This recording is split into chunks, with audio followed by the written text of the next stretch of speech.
love motorcycles, love riding, but one thing that changed my life for the better was an accident I got into. Well, I got into two accidents, but the second one was the one that almost done me. The first one, acting reckless, doing crazy shit, had a couple of injuries, but the second one is what literally changed my life. And it changed my life for the better. I saw things I never saw before. My ambition went to another level. And I'm actually thankful for that, believe it or not. In life, struggles, pain, cherry pick the knowledge given from that situation. That is the best way to live. If we live life with regret, live life angry, then it's just not worth it. I opened up my own personal training company. I had a moving company, both failed, but the effort was there. But the one that did succeed was my egg roll business. Yes, I said it. Black man selling egg rolls, but I was killing it. It was called Let's Roll Egg Rolls. And they used to call me Mr. Egg Roll. And that was pretty cool. That was pretty fun. But it was way too much. I'll never forget. I was at a diner and I saw this old feeble man. I had the business for about 6 years at this point, and I was exhausted. And I saw this old feeble man on the flat top. People were asking him questions, and I could tell he was the owner because he was so irritated. I looked to my ex-wife, and my wife at the time, and I said, you know what? I'm closing a business. I'm going back into finance. So I went back into the workforce, back into corporate America. I did the whole food truck thing where I said, fuck corporate America, opening up an egg roll truck, did it for 6 years. It was great, actually, but it was pure hell in the end. Anyone who owns a business in the food industry, I commend you, because that takes a lot of will, a lot of sacrifice that I wasn't willing to make. Sacrifice that cost my family, sacrifice that cost a lot. I've been married for 20 years. So when I got divorced, I was 47 years old. That was a couple of years ago. I was 47 years old.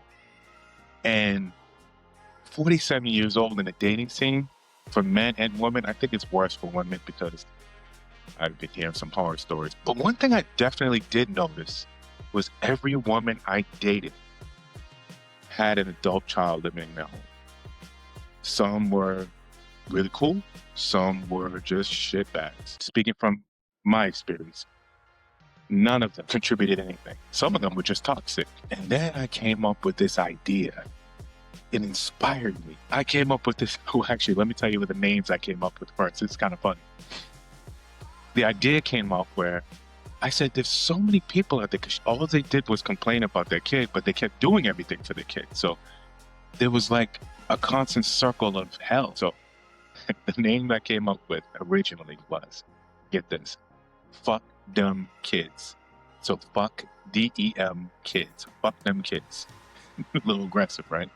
And then I said, that's too aggressive. Let me try something different. Let me try chuck them kids, like chucking oysters. Chuck them away, chuck them kids. Then I said, this is so adult child focused, getting the adult child to get right and contribute and all this other stuff.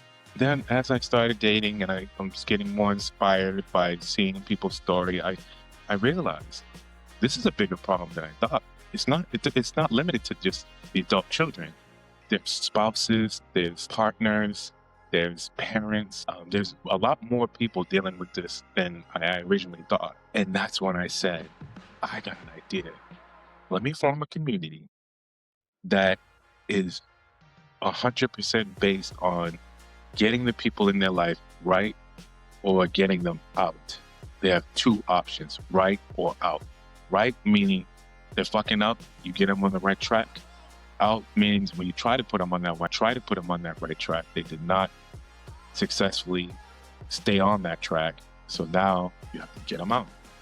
So that's how I came up with the idea. Get right or get out.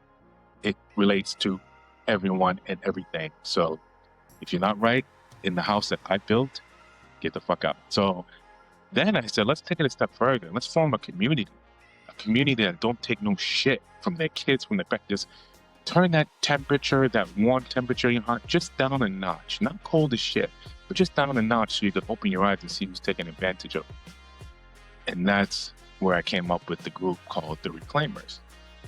So see, I've been working with people and trying to get them, coach them and get them into a better situation, get into a better situation for the kid, a better situation for themselves. And then I said, I'm going to try this podcast and shit. So there you have it. Get right or get out, how it was created, how the group Reclaimers was created. And I want you guys to be a part of this family. We love you all. Even the dead people on the flowers. We are the Reclaimers. And we're here to reclaim our shit.